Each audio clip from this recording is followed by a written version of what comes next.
NEC 250.120 addresses the proper installation of screw bonding lock nuts, specifically stating that they must be installed on the outside of a box or cabinet. The rationale behind this requirement is to ensure effective electrical continuity and a reliable bonding path. When dealing with rigid metal conduit or RNC connections to enclosures like a 1900 box, the placement of the bonding lock nut is crucial for safety and code compliance. The primary function of a bonding lock nut, especially the screw type, is to establish a secure electrical connection between the metal conduit and the metal enclosure.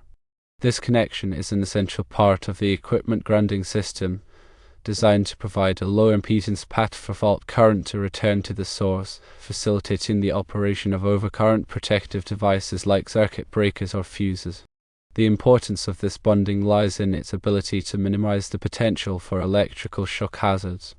If a fault occurs within the conduit system, such as a live wire coming into contact with the metal conduit, the fault current will flow through the conduit back to the source. A properly installed bonding lock nut ensures that this current can flow unimpeded, quickly tripping the overcurrent device and energizing the circuit. Conversely, if the bonding connection is inadequate or improperly installed, the fault current may not be sufficient to trip the breaker, leading to a sustained fault condition and a heightened risk of electric shock. Placing the screw bonding lock nuts on the outside of the box ensures direct and consistent contact between the lock nut, the metal of the box, and the bonding screw itself. The bonding screw then provides a point of connection for a bonding jumper, which can be connected to other grounding or bonding components within the system. This arrangement creates a robust and reliable electrical pathway. If the bonding lock nut were to be installed on the inside of the box, there would be a significantly increased risk of a poor connection.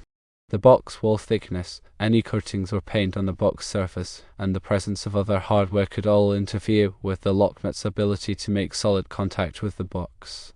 This could result in a higher resistance connection, negating the purpose of the bonding lock nut altogether.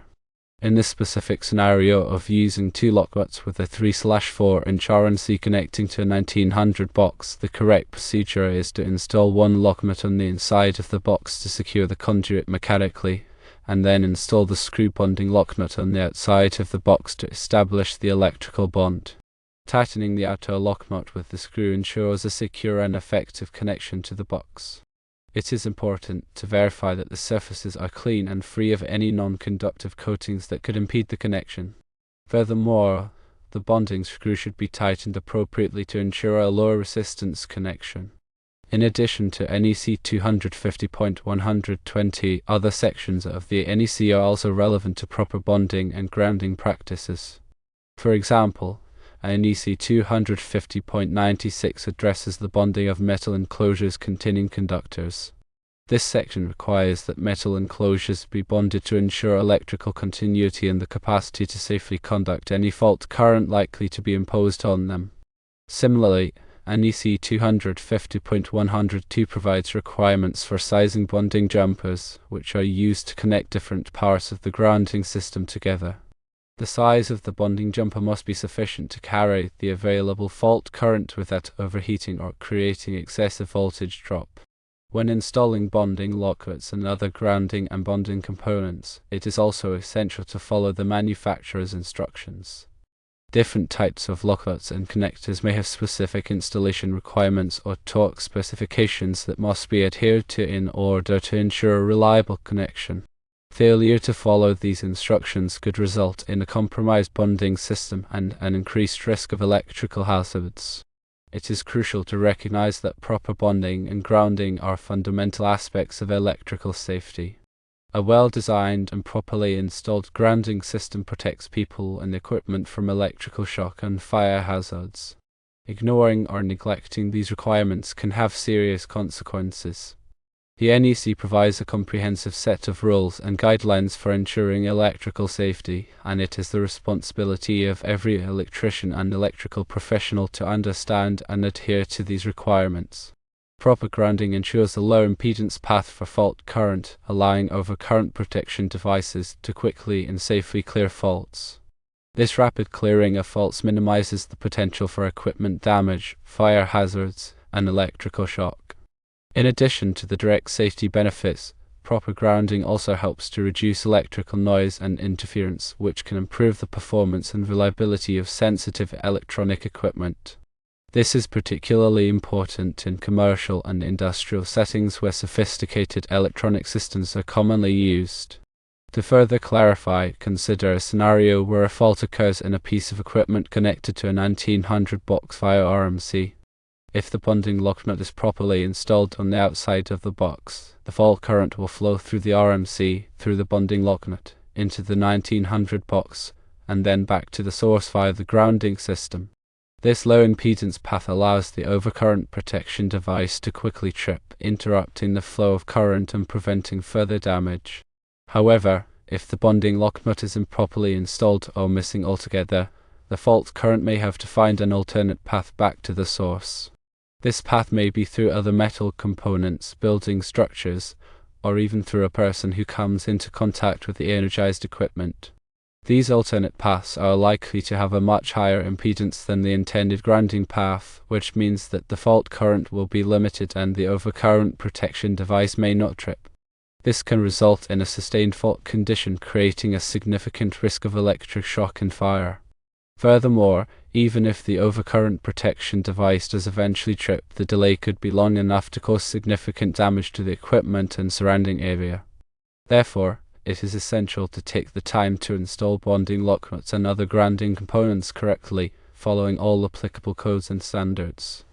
This includes ensuring that the surfaces are clean and free of any non-conductive coatings, that the lock nuts are properly tightened, and that all bonding jumpers are sized and installed correctly.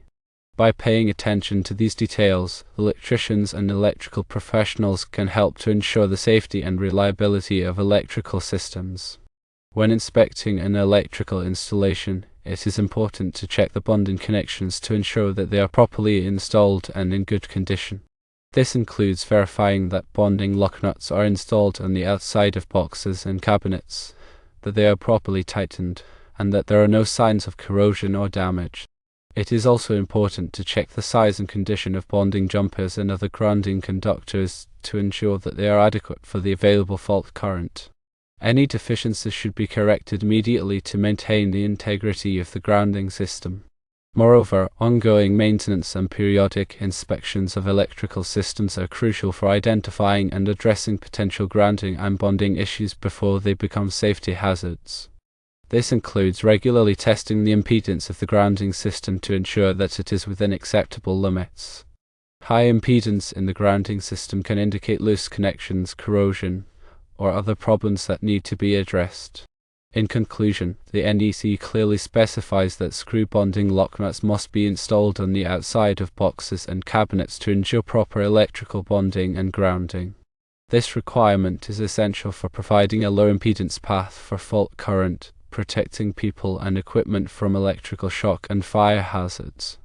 By following this requirement and other applicable codes and standards, electricians and electrical professionals can help to create safer and more reliable electrical systems.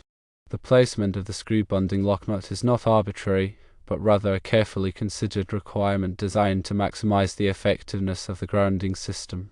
Understanding the reasons behind this requirement is essential for ensuring that electrical installations are safe and code compliant.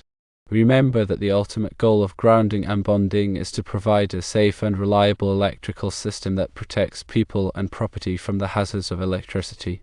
NEC 250.120 specifically calls for the lock nut to be on the outside so that there is direct contact. The purpose of the bonding lock nut is to provide a reliable electrical connection between the metal conduit and the metal enclosure, facilitating a low impedance path for fault current to return to the source.